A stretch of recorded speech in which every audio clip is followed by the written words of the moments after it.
Batangnya gini masih basah guys. Tadi malam hujan lumayan deras, lumayan lebat hujannya. Dari tengah malam sampai pagi, sampai siang nih.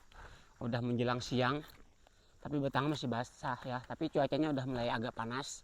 Bisa aja kita deres. Nah, apalagi di sana kayak laut tinggi-tinggi kayak gini guys. Dia tuh kalau batangnya basah tuh mudah menyimpang mengalirnya. Nggak nyampe ke mangkok ya kalau nggak dikasih benar-benar alurnya tuh tidak ada terhalang karet atau apalah. Dia harus mulus jalannya biar dia mengalir ke bawah.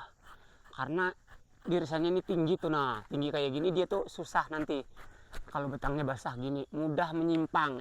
Selingkuh dia ke kiri ke kanan. Selingkuh jalan, nggak lurus ke depan. Nah ini biasanya ini menghalang jalan nanti, bisa nyampe ke mangkok. Nah, jadi harus lurus karena batangnya masih basah-basah guys. Tuh guys,